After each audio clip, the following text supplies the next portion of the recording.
gente de YouTube y bienvenidos al ejemplo número 2 de circuitos en paralelo. Ya vimos el ejemplo número 1 que contaba con dos resistencias. Ahora vamos a ver un ejemplo un poco más complicado y puede ser, digamos que no tan complicado la verdad.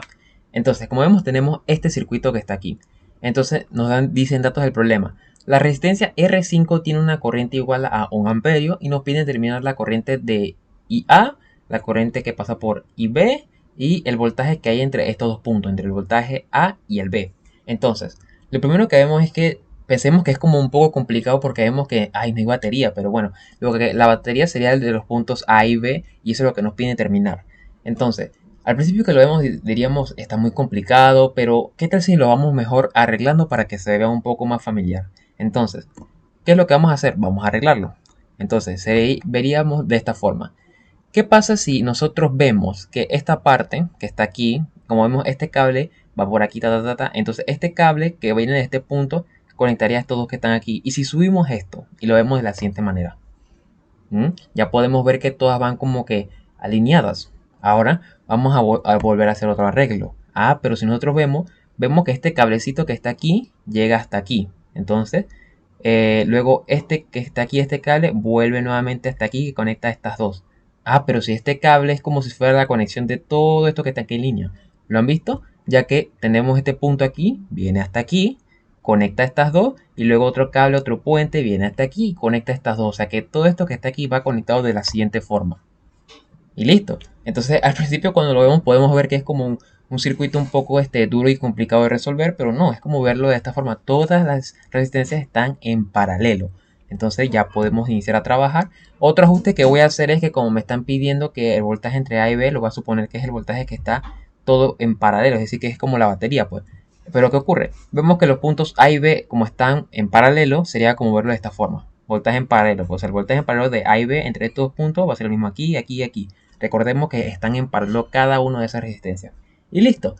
Vemos cómo hemos ajustado esta forma a esta forma. Ya es más sencilla de ver, ya vemos que todas en realidad están en paralelo y podemos resolverlo. Entonces, recordando de que únicamente la R5 tiene una corriente de 1 amperio. Entonces, ¿qué hacemos? Vamos a hacer un cálculo ahí. Decimos, para la R5 tenemos una corriente de 1 amperio, entonces el voltaje va a ser igual a la intensidad por la resistencia. Entonces la intensidad es 1 amperio por 10 ohmios, que es la resistencia 5, 10 voltios. Entonces, ¿qué ocurre? Nosotros vemos que como todas están en paralelo, eso me quiere decir que el voltaje de AB va a ser igual al voltaje de la R1, al voltaje de la R2, al voltaje de la R3, al voltaje de la R4 y por ende al voltaje de la R5. Ya calculamos el voltaje de la R5, así que sería 10 voltios. Listo, obtuvimos que sería el voltaje entre los puntos A y B, 10 voltios. Entonces ya tenemos una de las preguntas contestadas. ¿Qué nos falta? Nos falta la corriente de IA y la corriente de IB. Entonces, para ello volvamos a la imagen central y ¿qué vemos aquí? Me están pidiendo la corriente que pasa por este punto. Pero ¿qué me quiere decir eso? Eso me quiere decir que sería la corriente, la que viene aquí, sería la corriente que pasa por R4 y la corriente que pasa por R5, ya que suponiendo que este es el lado positivo, vendría la corriente por aquí, y vendría una parte por aquí y una parte por acá, o sea, se divide en dos, entonces sería la corriente que pasa por aquí, sería la suma de la corriente 4 y la corriente 5, ya tengo la corriente de 5, pero no tengo la corriente de 4, vamos a obtenerla, entonces sabemos que el voltaje de R4 es igual a 10 voltios, entonces la corriente de R4 va a ser igual al voltaje entre la resistencia 10 voltios entre la resistencia 4 que vale 15 ohmios y me queda una corriente de 0.6667 amperios. Entonces vamos a pasar a otra hoja recordando los voltajes. Entonces aquí como habíamos dicho tendríamos que calcular la corriente de IA y la de IB, que es lo que nos faltaría. Entonces nosotros sabemos que la corriente de R5 era de 1 amperio y la corriente de R4, que la que acabamos de calcular, era 0.667 amperios. Entonces obtenemos la siguiente ecuación. La corriente de A va a ser igual a la suma de R5 y R4, así que sería 1 más 0.667 amperios. Y eso me queda que la corriente de IA es 1.667 amperios. Ahora, ¿qué ocurre? Nos falta calcular la corriente de IB. Entonces, ¿qué vamos a hacer ahí? Vamos a ver la imagen. La corriente de IB.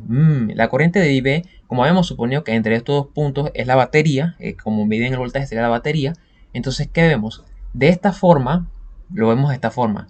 ¿Y qué me quiere decir eso?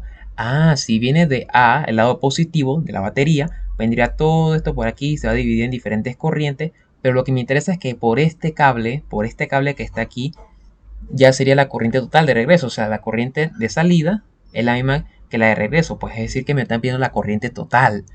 Ah, entonces ya puedo obtenerla. ¿Qué ocurre? Vamos a analizar qué hemos obtenido. Tengo la corriente de 4 y la corriente de 5. O sea, tengo estas dos corrientes.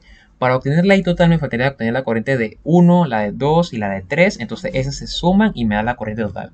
Pero ¿qué ocurre? Serían como hacer 3 cálculos, cuando podemos hacerlo en menos de 3 cálculos. Entonces, ¿qué vamos a hacer?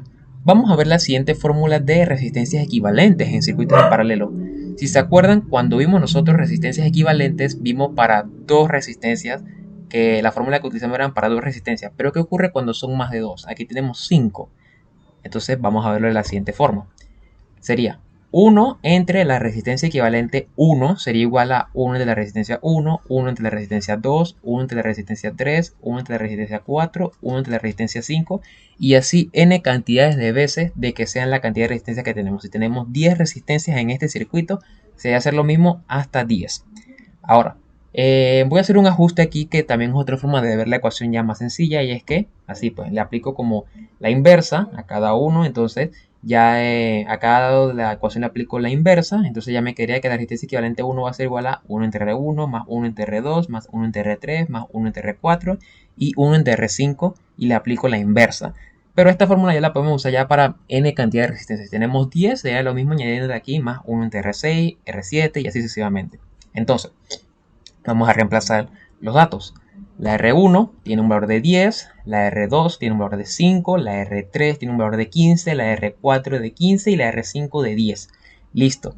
Entonces, resolviendo todo eso en una calculadora, me queda que la resistencia equivalente 1 es de 1.875 ohmios. Entonces, ¿para qué yo obtuve eso? Ah, esa es la resistencia equivalente de tener una única resistencia equivalente. O sea, si tuviéramos este circuito con únicamente una resistencia. Y ya con esto, ¿qué puedo hacer? Obtener la corriente que pasa por esa resistencia. Y lo veríamos de la siguiente forma.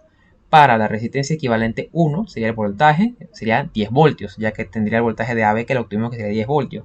Entonces sería 10 voltios entre la resistencia equivalente 1, que sería 1.875 ohmios, y la resistencia equivalente 1 me da la corriente que sería 5.33 amperios.